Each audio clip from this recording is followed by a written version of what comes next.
คือชีวิตใครครวญคำหนึ่งแม้เพียงหยดหนึ่งช่วยกันรักษาหากห้วยแก้วแห้งลงสงสารปูปลาพันไม้ดอกยาพากันแห้งตายอยากให้ห้วยแก้วยังคงดุจแดนสวรรค์ตราบนานเท่านานไม่มีเสื่อมคลายน้ำตกใสเย็นพักเอนกายใจผู้เมืองเชียงใหม่ไปชั่วนิรันดร์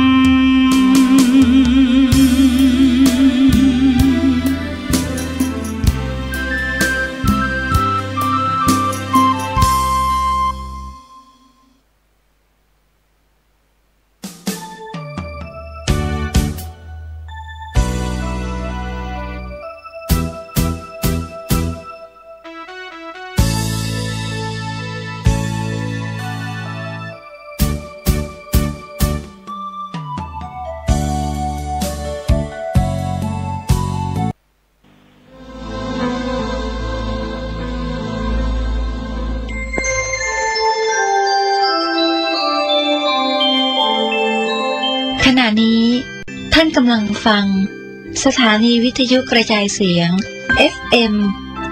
104.5 เมกะเฮิรตซ์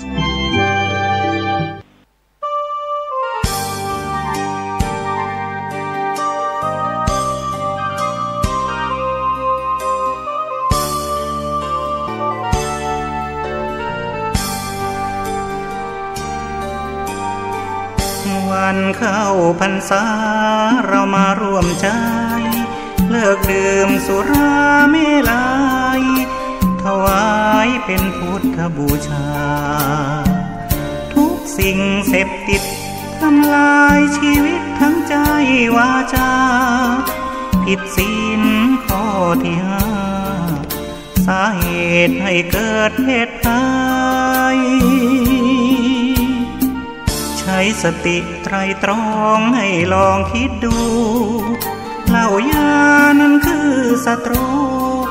ก็กินทรัพย์สินภายในทำร้ายครอบครัวไร้ความสุขลูกเมียทุกใจเงินทองที่หามาได้สลายไปกับน้ำเมา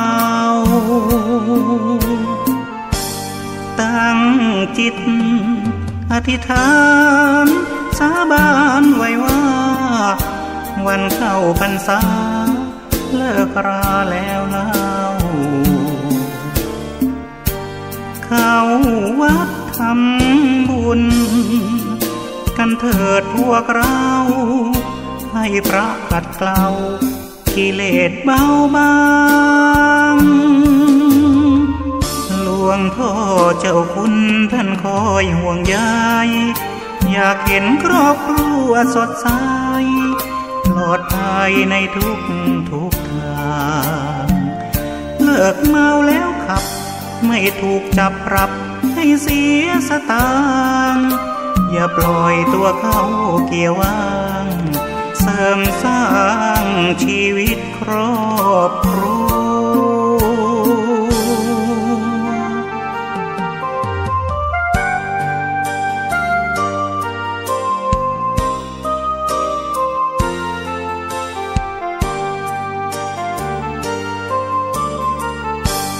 ตั้งจิตอธิษฐานสาบานไว้ว่าวันเข้าพรรษาเลิกราแล้วเล่าเข้าวัดทำบุญกันเถิดพวกเราให้พระขัดเกลากิเลสเบาบางหลวงพ่อเจ้าคุณท่านคอยห่วงใยอยากเห็นครอบครัวสดใส ลอดภัยในทุกทางเลิกเมาแล้วขับไม่ถูกจับปรับให้เสียสตางค์อย่าปล่อยตัวเข้าเกี่ยวว่างเสริมสร้างชีวิตครอบครัว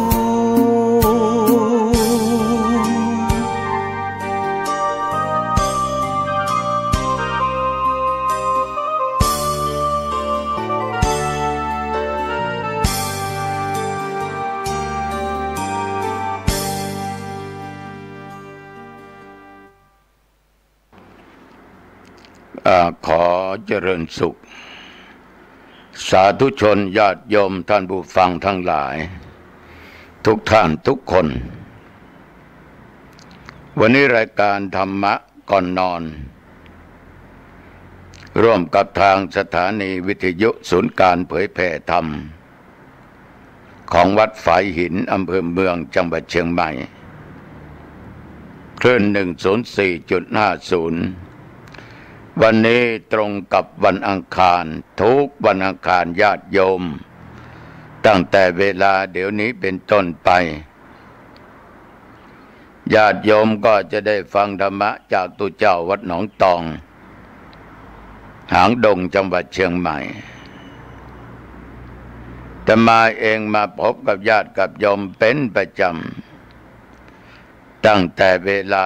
4 ทุ่มจนถึง5 ทุ่มหรือว่า22 นาฬิกาถึงเวลา23 นาฬิกาเวลานี้เป็นเวลาที่ญาติโยมจะต้องพักผ่อนหลับนอนกันทำไมตุเจ้าจึงได้นำเอาธรรมะมาออกรายการทางสถานีวิทยุดึกดื่นอย่างนี้ก็คือมันอย่างนี้นะโยมนะโยมบางท่านบางคนนั้นภาระมากตื่นแต่เช้าออกจากบ้านไปทำการทำงานเพื่อจะมาถึงบ้าน2 ทุ่ม3 ทุ่มเพื่อจะมาจัดการอะไรต่างๆนานาภายในบ้านก็กินเวลารวมทั้งหมดเกือบชั่วโมงท่านเหล่านี้ไม่ค่อยมีโอกาสเวลาได้ฟังธรรมะยิ่งไปวัดไม่ต้องถามหานะโยมนะบางคนนี่ปีทั้งปีเนี่ยไม่ได้ไปกราบพระไม่ได้ทำบุญสุนทานเหมือนกับมีไม่ออกหลายคนนะที่อาตมาภาพไปรู้ไปเห็นแล้วก็ไถ่ถามดูมีคุณโยมคนหนึ่งเนี่ยมัวแต่การค้าการขายวันนั้นอาตมาเข้าร้านไปโยมทั้งหลายเป็นเวลา10 โมงกว่าก่อนเที่ยงก็เห็นโยม2 คนเอาอาหารมาส่งที่ร้าน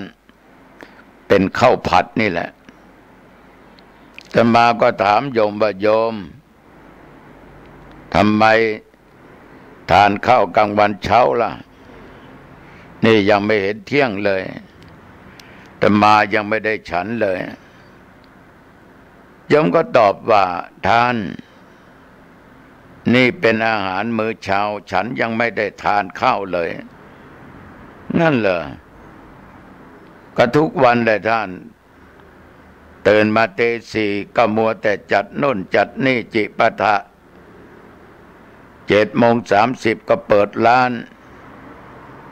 ลูกค้าก็เข้ามาเลยไม่มีโอกาสเวลาต้องไปทานข้าวเนี่ยขนาดเอาอาหารมายังไม่ได้ทานนะแต่มาโอ้โหโยมแล้วอาหารกลางวันไปทานเมื่อไหร่เอาไปรวมกันตอนเย็นอาหารมื้อเย็นน่ะโยมกินกี่โมงล่ะทานกี่โมงก็ปิดร้านแล้วว่าหลวงพ่อค่อยทานกัน โยมทั้งหลายไม่มีเวลาจะนั่งเกือบไม่มียืนอยู่ตลอดเดินอยู่ตลอดในร้านถามว่าโยมขยันไหมขยันเกินไม่พอดีอาตมาก็เลยถามโยมผู้นี้ซึ่งเป็นที่เคารพอาตมาและเขานับถืออาตมามากโยมเก็บเงินเก็บทองเก็บสิ่งของเหล่านี้ไว้มากมายอายุโยมผู้นี้แล้วไม่เป็นตัวของตัวเองไม่เป็นตัวของตัวเองถามว่าเคยไปวัดอาตมาบ้างไหมโยมบอกว่าไม่เคยไปเนี่ยโยมเดี๋ยวนี้หางดงนั่นถนน4 เลนนะจากทางแยกเข้าสนามบินนี่เขาทำหมดแล้ว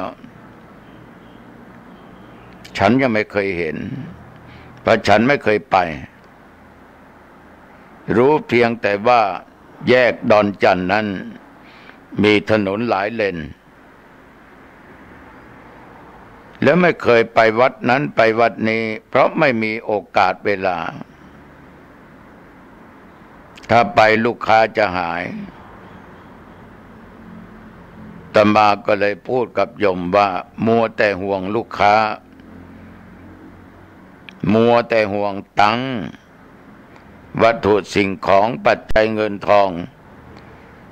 แต่โยมหูตาไม่กว้าง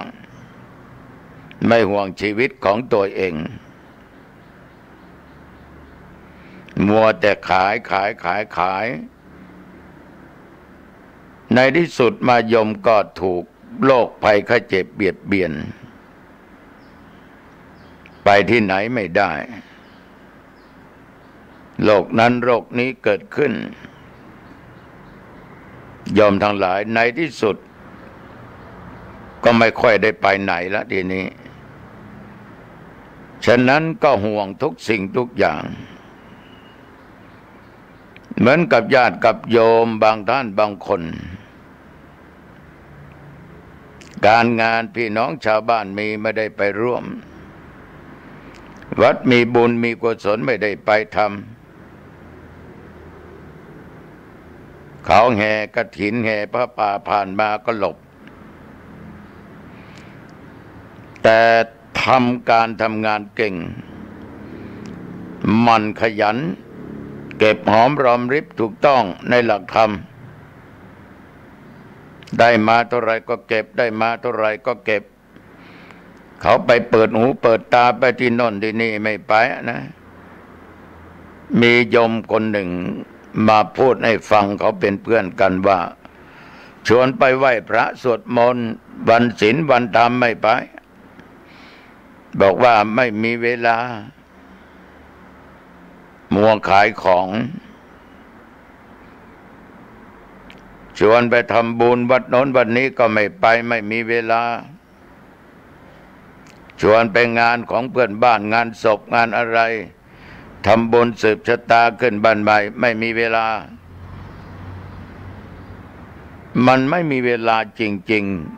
ๆมีเวลาแต่ค้าขายเท่านั้นตื่นเช้ามาต้องเปิดร้านเช็คดูของขาดแคลนไหม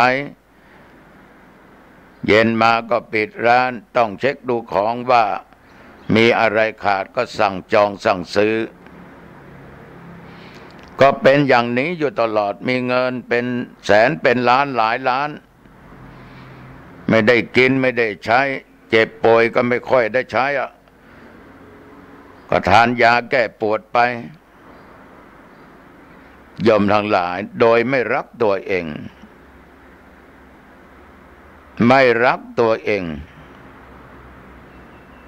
รักแต่งานไม่ใช่ไม่ถูกมันถูก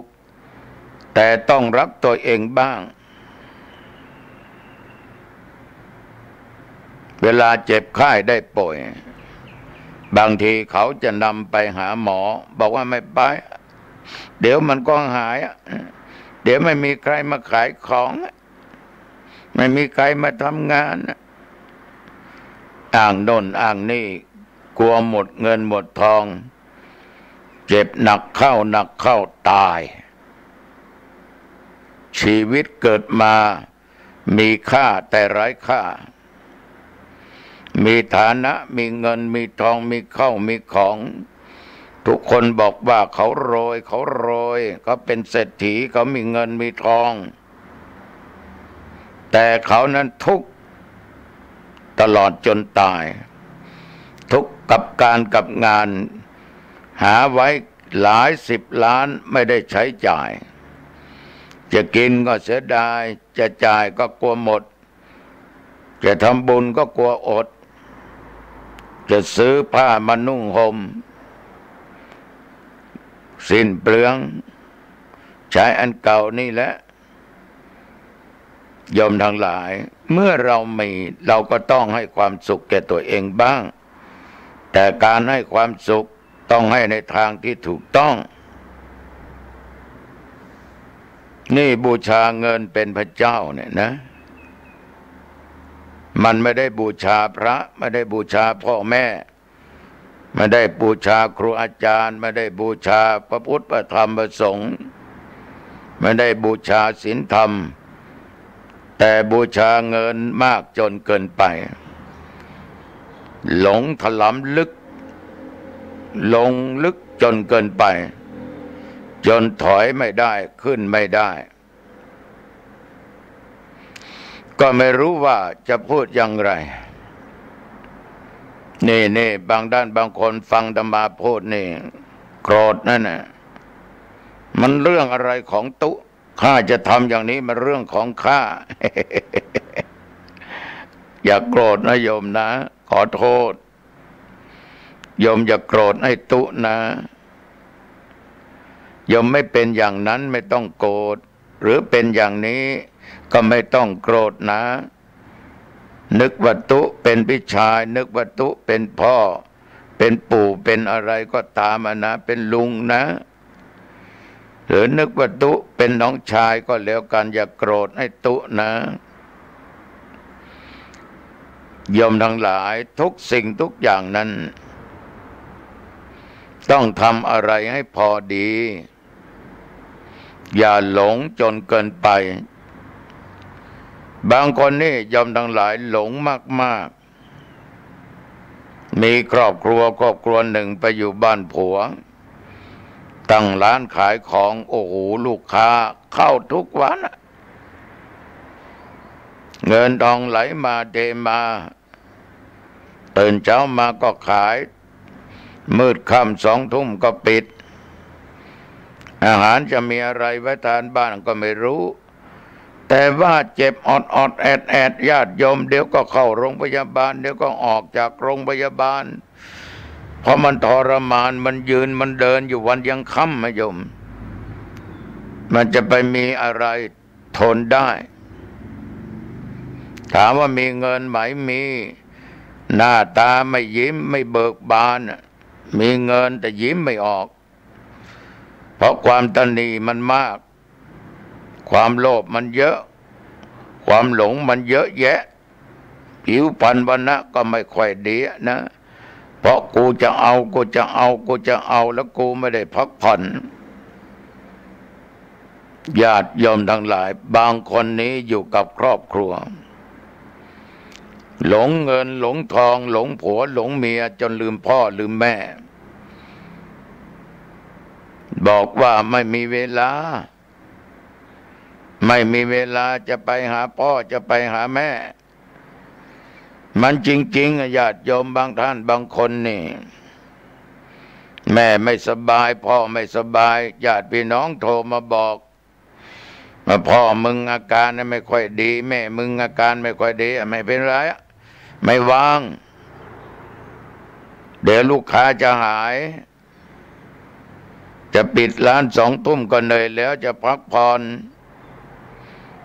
มีอะไรค่อยโทรมาใหม่นะวางหู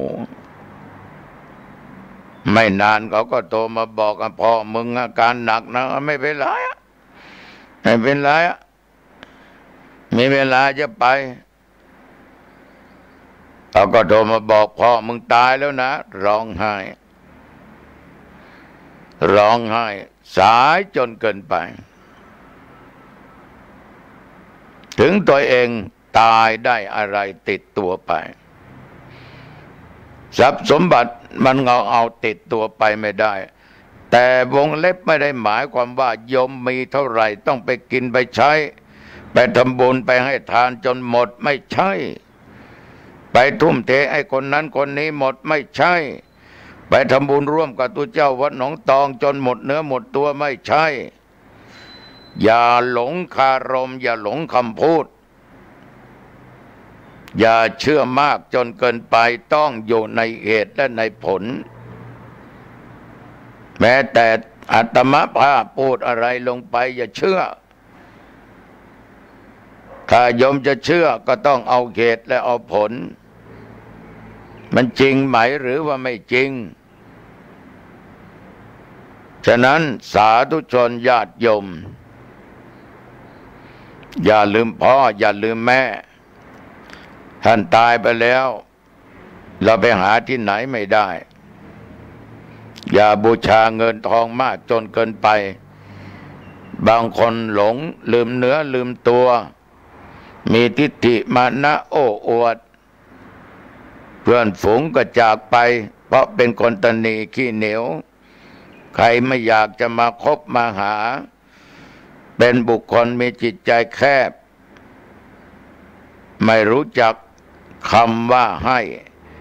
ไม่รู้จักคำว่าบริจาคปริจาคะไม่รู้จักคำว่าเสียสละช่วยเหลือจุนเจือบุคคลอื่นแต่บอกเลยว่าต้องให้ตามฐานะตามอัตภาพมีก็เก็บรักษาไว้แล้วก็ใช้เรียกว่าจมลงเหวก็คือปากนี่แหละกินบ้างใช้หนี้เก่าอุปถากประถมเลี้ยงดูพ่อแม่เรามีวันนี้ได้ใหญ่โตขึ้นมามีกิจการงานมีหน้าที่จนหาเงินหาทองได้เพราะพ่อแม่เป็นผู้สร้างเรามาให้เขากู้ยืมก็ให้ลูกให้เต้าศึกษาร่ำเรียนลงทุนเขาค้าขายแล้วก็ฝากไว้ฝังไว้ก็ทำบุญสุนทานไปสงเคราะห์ไปต้องรู้จักแบ่งรู้จักแยกให้ถูกฉะนั้นศรัทธาสาธุชนญาติโยม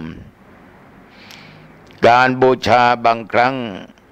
เราไปบูชาวัตถุมากจนเกินไป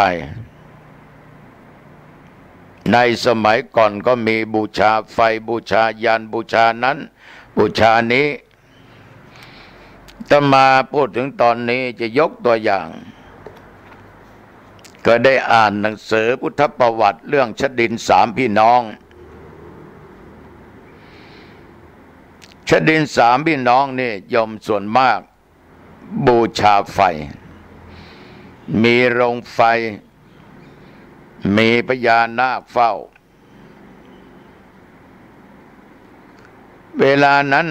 พระผู้มีพระภาคเจ้าคือพระพุทธเจ้าของพวกเรานี้ยมได้เสด็จจาริกจนถึงตำบลอุรุเวลาเสนานิคมในสมัยนั้นก็มีชดินสามพี่น้องมีใครบ้างหนึ่งอุรุเวลกัสสปะอุรุเวลกัสสปะนี่มีบริวาร500 คนกันนะโยมนะถ้าจำไม่ผิดนะ2 นาทีกัสสปะมีบริวารที่เป็นชดินอยู่300 คน3 ขยากัสสปะมีพวกชดิน200 คนเป็นบริวารโอ้โห3 พี่น้องนี่ยิ่งใหญ่นะโยมนะตั้งสำนักอยู่ที่อุรุเวลาเสนานิคม ริมฝั่งแม่น้ำนั่นนะเมื่อพระพุทธเจ้าเสด็จไปถึงที่อาสมของอุรุเวลกัสสปะผู้เป็นพี่นั่นนะหลังจากที่มีปฏิสันถานถามไถ่กันชื่อใดมาจากไหนเรียบร้อยแล้ว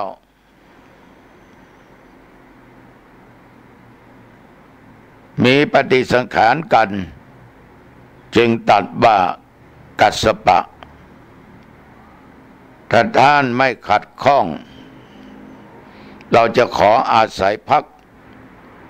อยู่ในโรงบูชาเพลิงของท่านสักราตรีหนึ่งคือพระพุทธเจ้าเนี่ยไปขอพักนะที่โรงบูชาไฟโอ้โหอุรุเบละกัสสปะนิญาติโยมตอบว่าข้าแด่มหาสมณะเจ้าข้าพเจ้าไม่ขัดข้องเลยแต่ท่านรู้ไหมในโรงบูชาเพลิงนั่นน่ะที่พวกข้าทั้งหลายบูชานั้นมีพญานาคดุร้ายมากนะมีฤทธิ์มีเดชมีพิษร้ายแรงอาศัยอยู่มันจะทำให้ท่านต้องลำบากนะสมเด็จพระผู้มีพระภาคเจ้าได้ฟังก็ตรัสว่าเราแน่ใจว่าพญานาคคงไม่ทำอันตรายให้แก่เราขอท่านจงอนุญาตให้เราได้พักอาศัยในที่นั้นเถิดแม้แต่ครั้งที่สองครั้งที่สามอุลุเวลกัสสปะจึงถามว่าข้าแด่มหาสมณะ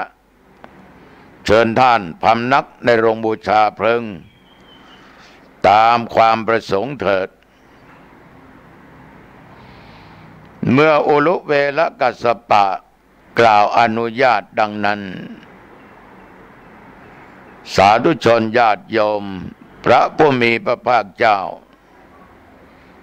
ก็จึงได้เสด็จไปสู่โรงบูชาเพลิงทรงลาดสันทัดประทับนั่งขัดสมาธิตั้งพระกายตรงดำรงพระสติไว้มั่นเนี่ยอาตมาเองเคยพูดตลอดว่าสติมาปัญญาเกิดถ้าสติเตลิดก็จะเกิดปัญหาทำอะไรก็ตามต้องมีสติควบคุมอยู่ตลอดเวลาเหมือนพุทธองค์นี่ยอมทั้งหลายตั้งสติไว้อย่างมั่นคงพญานาคเห็นพระผู้มีภาคเจ้าเสด็จเข้ามาในโรงบูชาเพลิงที่ตนอาศัยอยู่เกิดความไม่พอใจโยมเกิดความไม่พอใจจึงบังหวนขวนขึ้นพ่นไฟพ่นขวนนะเวลานั้นพระผู้มีพระเจ้าทรงดำริว่าเราพึงครอบงำเดชของพญานาคนี้ด้วยเดชของเรา พระองค์ก็มีฤทธิ์นะถ้าเป็นตัวเจ้าหนองตองกับญาติโยมคงไปที่ไหนก็ไม่รู้นะตัวใครก็ตัวมันนะพระองค์ก็จะปราบพญานาคด้วยเดชของพระองค์โดยไม่ให้กระทบกระทั่งแม้แต่ผิวหนังพุทธเจ้าทรงบันดาลอิทธิคืออิทธาภิสังขารทรงเข้ากสินสมาบัติมีเตโชธาตุเป็นอารมณ์ก็มีไฟเป็นอารมณ์นะโยมบันดาลไฟต้านทานไว้เช่นกันพญานาคพ่นไฟพุทธองค์ก็เข้าฌานเอาเตโชแล้วก็เอาไฟดับไฟต้านซึ่งกันและกันเมื่อไฟทั้งสองข้างทั้งสองฝ่ายพลงขึ้น ญาติโยมโรงบูชาเพลิงก็รุ่งโรจน์ดุจไฟลุกไหม้ทั่วไปพวกชดินเหล่านั้นไม่เห็นดังนั้นก็มาล้อมโรงบูชาเพลิงแล้วกล่าวกันว่าสงสารพระสมณะรูปงามองค์นี้คงถูกพญานาคเบียดเบียนแน่ตายแน่ชดินต่างเข้าใจอย่างนั้นครั้นว่าราตรีนั้นผ่านไป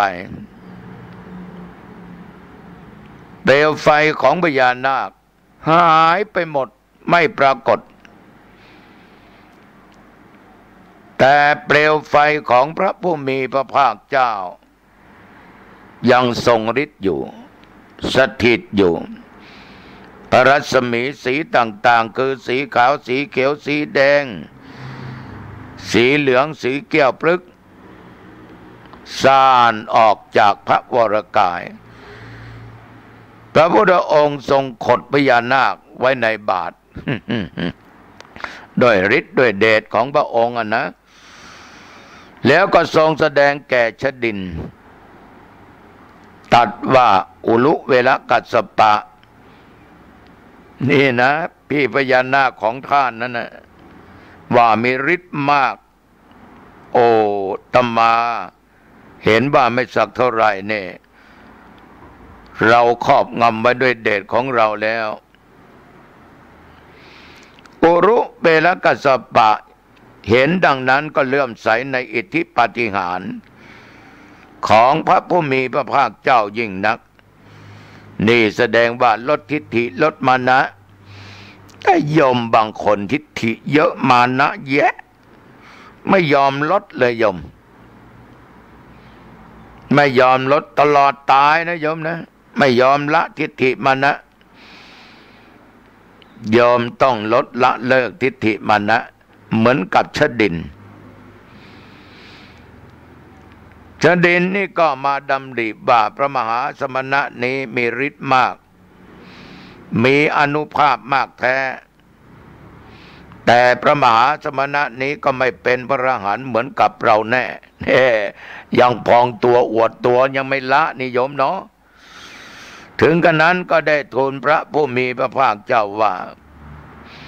ข้าแด่มหาสมณะนิมนต์ท่านพำนัสอยู่ในที่นี้และ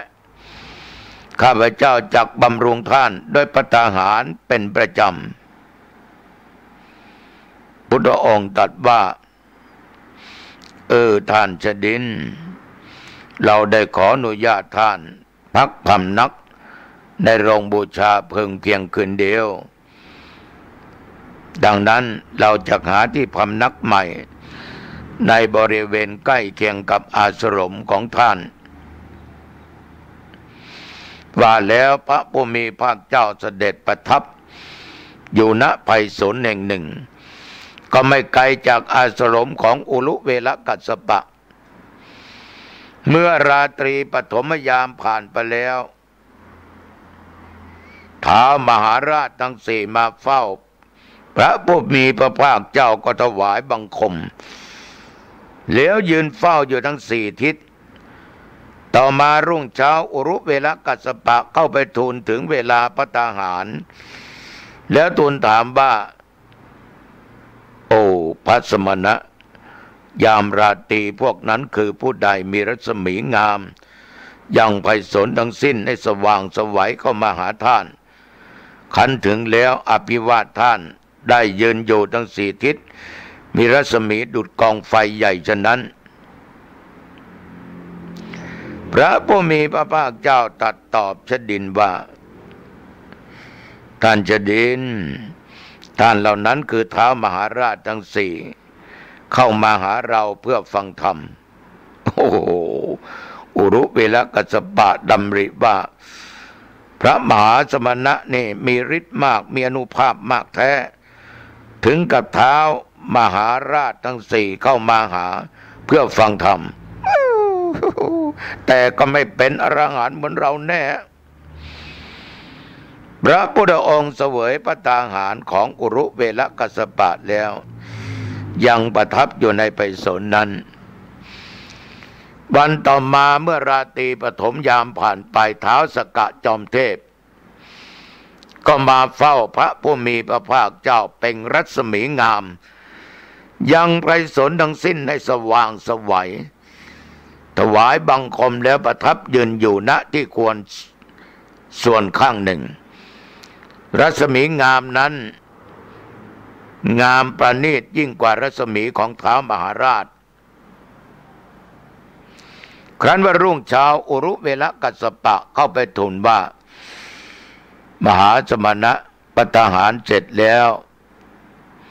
เมื่อคืนนี้เป็นผู้ใดจึงมีรัศมีงามยิ่งนักยังไพศาลทั้งสิ้นให้สว่างไสวเข้ามาหาท่านขันถึงแล้วอภิวาทท่านได้ยืนอยู่ณที่ควรส่วนข้างหนึ่ง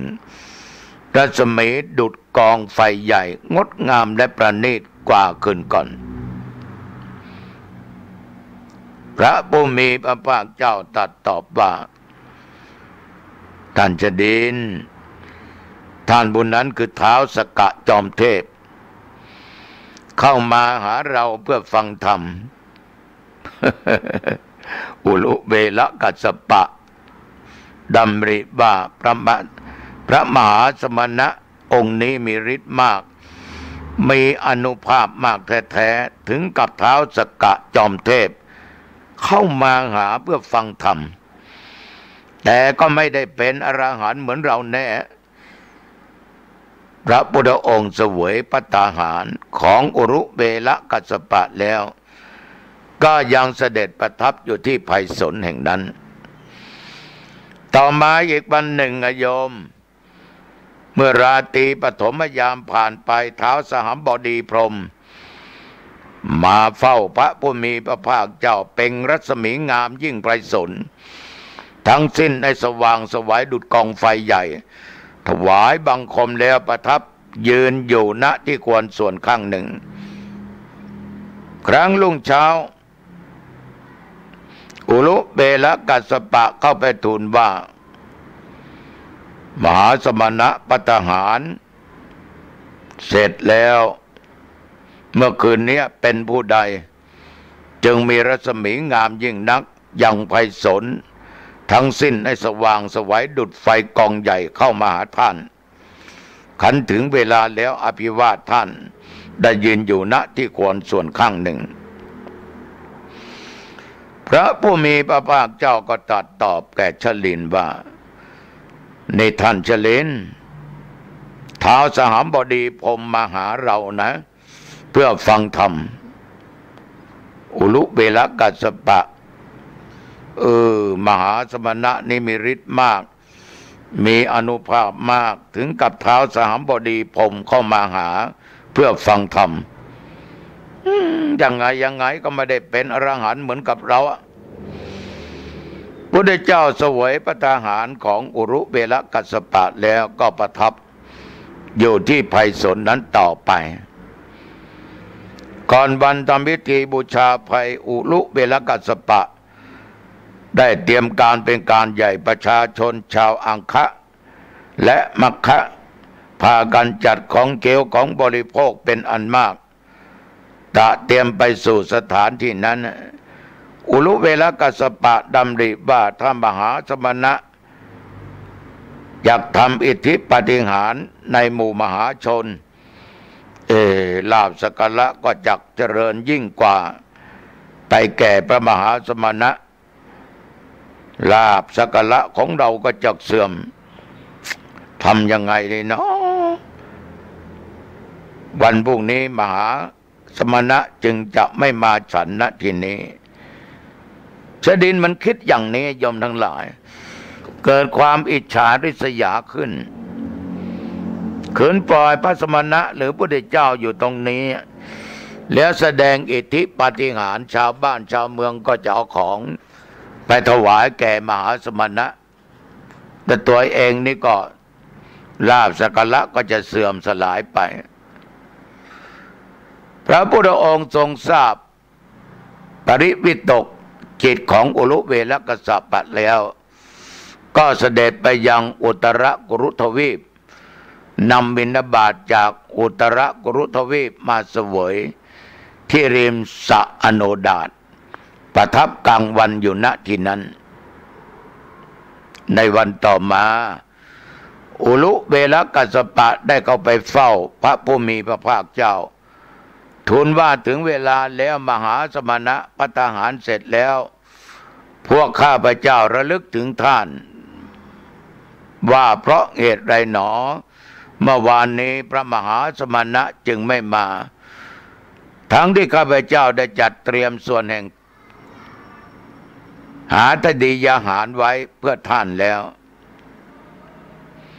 พระผู้มีพระภาคเจ้าตรัสว่ากัสสปะที่ท่านมีความดำริอย่างนี้ไม่ใช่หรือว่าบัดนี้เราได้เตรียมการบูชาไฟเป็นการใหญ่ประชาชนชาวอังคะและมัคคะได้นำของเกี๊ยวของฉันของบริโภคอันมากมุ่งหน้ามาก็ถ้าพระมหาสมณะจักทำอิทธิปาฏิหาริย์ในหมู่มหาชนลาภสักการะจักจำเริญยิ่งแก่มหาสมณะลาภสักการะของเราจักเสื่อมทำฉันไหนในวันพรุ่งนี้มหาสมณะเจ้าจึงจะไม่มาฉันนี่ท่านเสด็จเราทราบความปริวิตกจิตของท่านแล้วเราจึงไปบิณฑบาตมาจากอุตรกุรุทวีปมาฉันที่ริมสระอโนดาตแล้วได้พักกลางวันอยู่ณที่นี้อุรุเวลกัสสปะมหาสมณะนี่มีฤทธิ์มากมีอานุภาพมากแท้สามารถทราบความนึกคิดของเราได้ แต่อย่างไรก็ไม่เป็นอรหันต์เหมือนกับเราพระผู้มีพระเจ้าฉันพระอาหารแล้วเสด็จประทับอยู่ที่ไผ่สนตำบลนั้นอีกต่อไปในระยะนั้นพระบังสุกุลบังเกิดแก่พระผู้มีพระภาคเจ้าพระองค์มีพระดำริว่าเราจะพึงซักผ้าบังสุกุลณที่ใดหนอลำดับนั้นท้าวสกะจอมเทพทรงทราบพระดำริของพระพุทธเจ้าจึงเนรมิตสบกกรณีและได้กราบทูลขอให้พระผู้มีพระเจ้าซักผ้าบังสุกุลในสระนั้นขณะนั้นพระผู้มีพระเจ้าดำริอีกว่าเราจะพึงขย่ำผ้าบังสกุลณที่ใดหนอท้าวสกะจอมเทพทราบพระดำริในพระทัยของพระผู้มีพระเจ้าจึงเนรมิตศิลาแผ่นใหญ่มาวางไว้ทูลว่าพระพุทธเจ้าข้าขอพระผู้มีพระเจ้าทรงขย่ำผ้าบังสุกุลบนศิลาแผ่นนี้เถิดพระผู้มีพระเจ้าดำริต่อไปว่าเราจะพึงพาดผ้าบังสกุลไว้ณที่ใดหนอขณะนั้นเทวดาที่สิงสถิตอยู่ที่ต้นกุ่มบกทราบพระดำริของพระพุทธเจ้าจึงน้อมกิ่งกุ่มลงมาพลางกราบทูลว่าพระพุทธเจ้าข้าขอพระผู้มีพระภาคเจ้าโปรดทรงพาดผ้าบังสุกุลไว้ที่กิ่งกุ่มนี้เถิดครั้งนั้นพระผู้มีพระภาคเจ้าได้มีดำริว่าเราจะผึ่งผ้าบังสกุลที่ใดหนอเวลานั้นยมท้าวสกะจอมเทพทรงทราบดำริของพระผู้มีพระภาคได้เนรมิตแผ่นศิลาใหญ่มาวางไว้แล้วกราบทูลว่าพระพุทธเจ้าข้าขอพระผู้มีพระเจ้าทรงผึ่งผ้าบังสกุลบนศิลาแผ่นนี้เถิดอุลุเวลกัสสปะเข้าไปเฝ้าพระผู้มีพระเจ้าโดยล่วงราตรีนั้นเพื่อนิมนต์ว่าถึงเวลาแล้วภัตตาหารเสร็จแล้วและทูลถามว่าเพราะเหตุไรหนอมหาสมณะเมื่อก่อนสระนี้ไม่มีในที่นี้ศิลาเหล่านี้ไม่มีมาวางอยู่ผู้ใดสร้างสระและยกศิลาเหล่านี้มาวางไว้เมื่อก่อนกิ่งกุ่มบกต้นนี้ไม่น้อมลงเดี๋ยวนี้กิ่งกุ่มบกนั้นน้อมลงชดินสงสัยนะโยมนะ พระผู้มีพระภาคเจ้าจึงตรัสถึงเหตุในความดำริในการซักผ้าบังสุกุลโดยลำดับแก่ชดินนั้นตรัสว่าทั้งหมดนี้เกิดขึ้นด้วยการเนรมิตของท้าวสกะและเทวดาที่สิงสถิตอยู่ณต้นกุมบกโอ้โหอุลุเวลกัสสปะสมณะองค์นี้มีฤทธิ์มีอานุภาพถึงกับท้าวสกะยอมเทพเหล่าเทวดาทำการช่วยเหลือโอ้แต่อย่างไรไม่ได้เป็นอรหันต์เหมือนกับเราอะพระผู้มีภาคเจ้าเสวยภัตตาหารของอุรุเวลกัสสปะแล้วประทับอยู่ในไพศาลตำบลนั้นต่อไปนี่ยอมทั้งหลายเราจะเห็นได้ว่าทิฏฐิของคนเนี่ยมันลดได้ยากมากสันดอนใหญ่ขนาดไหนเราสามารถขุดปราบให้เรียบได้แต่สันดานของทิฏฐิความเห็นผิดของมนุษย์จะเอารถเกรดรถไถที่ไหนมาขุดคงไม่ไหวนะยอมทั้งหลายคนที่มีทิฏฐิมานะนั้นถ้าหลงผิดก็ถลำลึกในทางบาปถ้าเป็นมิจฉาทิฏฐิถลงอย่างนั้นก็จะมีแต่ความทุกข์ความยากไม่มีความสุขถึงจะร่ำรวยมั่งมีสีสุขมีเงินมีทองเท่าไหร่โดยทิฏฐินั่นแหละจะทำให้เขาเป็นทุกข์ตายแล้วก็ไปสู่ทุกขติในอบายภูมิสี่เป็นเปรตสุรกายสัตว์นรกสัตว์เดรัจฉานสาธุชนญาติโยมทิฏฐิเกิดที่ไหนโยมต้องดับไม่ได้เพราะทุกอย่างมาจากเหตุทั้งนั้นเหมือนธรรมาภาพเคยพูดเสมอว่าบางคนเนี่ยเหมือนกับชดินนี่แหละพระพูดพระเทศอะไรบอกว่าก็อย่างนั้นแหละใครก็เทศได้ใครก็พูดได้เรื่องบาปเรื่องบุญไม่รู้มีทิฏฐิมากชักจูงเชิญชวนให้ลดละทิฏฐิให้สร้างแต่สัมมาทิฏฐิคือความเห็นชอบเช่นเห็นเรื่องอริยสัจสี่ทุกข์สมุทัยนิโรธมรรคเหล่านี้เป็นต้นเห็นความเป็นจริงว่ามนุษย์เกิดมาทำไมฐานะไม่เหมือนกันบางคนทุกข์ยากอับจนบางคนบ้างมีสีสุขมีเงินมีทองเพราะสิ่งเหล่านั้นสร้างมาไม่เท่าเดียวกันมันจึงเป็นไปต่างๆนานาแต่เราพูดอย่างนี้เขาก็บอกว่ามันแล้วแต่เขาบุญเขาน้อย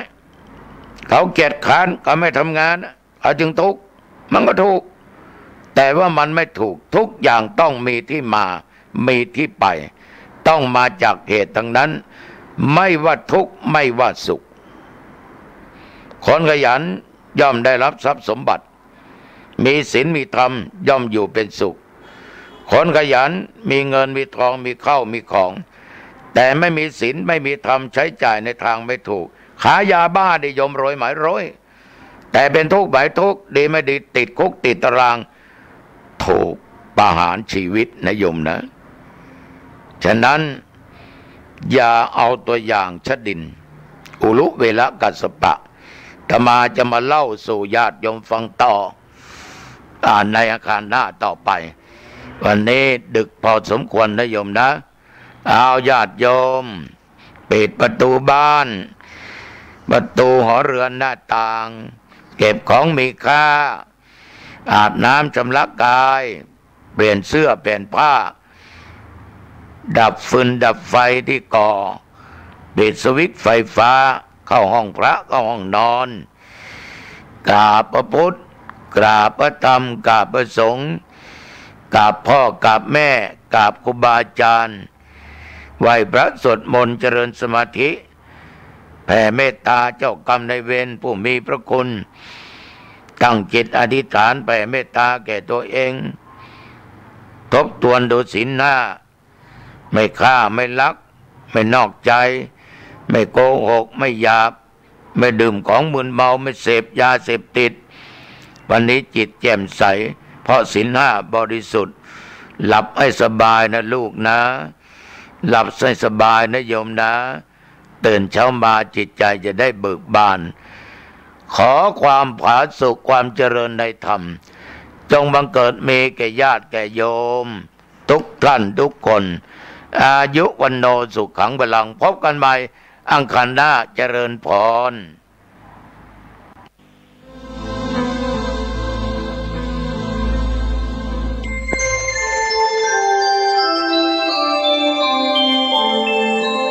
ขณะนี้ท่านกำลังฟังสถานีวิทยุกระจายเสียงพระพุทธศาสนา FM 104.5 เมกะเฮิรตซ์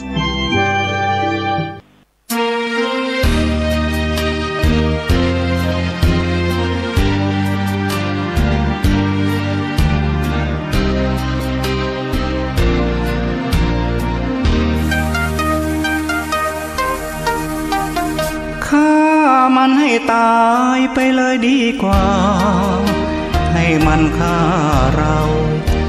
กิเลสมัวเมาเผามันให้สิ้นอย่าเสียดายอยู่ไปให้มันย้ำมินเกาะกินหัวใจเราสิ้นดีดดิ้นไปตามต้องการองค์พระสัมมาเมตตาสอนสั่งฟังไว้ให้ดีสติเรามีปัญญาคงมันหยุดยั้งใจและกายมิให้ฟุ้งซ่าน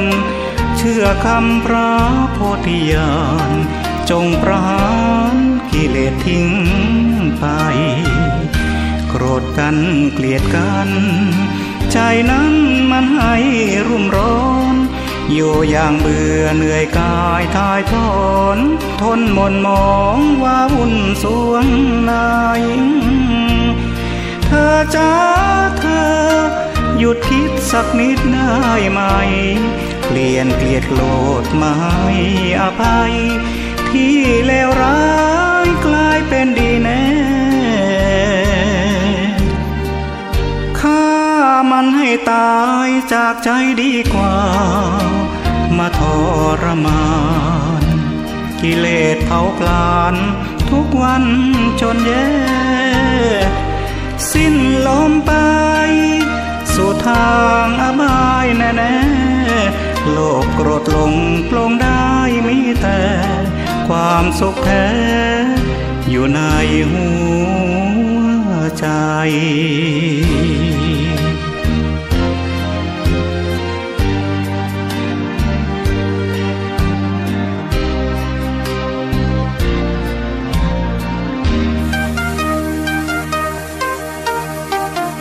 ฆ่ามันให้ตายจากใจดีกว่ามาทรมานกิเลสเผาผลาญทุกวันจนแย่สิ้นลมไปสู่ทางอบายแน่ๆโลกโกรธลงปลงได้มีแต่ความสุขแท้อยู่ในหัวใจ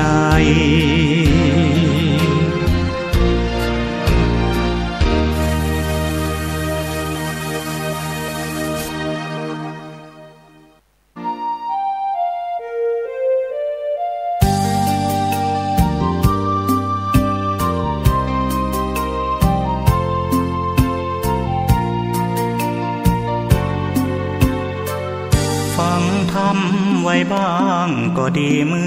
อนกันให้ตัวเรานั้นจะได้จำพระธรรมใส่ใจมืดมนคนเคล้าเหมือนกบเท่าเฝ้ากอบัวใหญ่เพิ่งบินชมแกสอนชื่นใจกบอยู่ใกล้กลับไม่ใยดีพระไตรปิฎก ทั่วโลกเขาฟังถามใจสักครั้งฟังบ้างไหมใกล้ทำแค่นี้คารวะเทนทรงองค์พระเนรเมตตาภาทีสอนให้เราสร้างคุณความดีชาตินี้ชาติหน้าสุขสมเอาธรรมชำระกิเลสภายในเอาศีลดับไฟเผาใจทุกตรมสวดมนต์ภาวนารู้ทันอารมณ์ผลักความเศร้าสมหลีกหนีตั้งใจมุ่งสู่ประตูนิพพา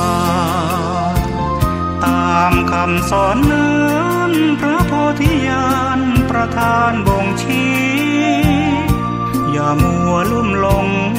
เล่ห์กลโกงห่วงอเวจีตกหลุมพรางต้องช้ำหรือดีมาเปลี่ยนชีวิตของเรา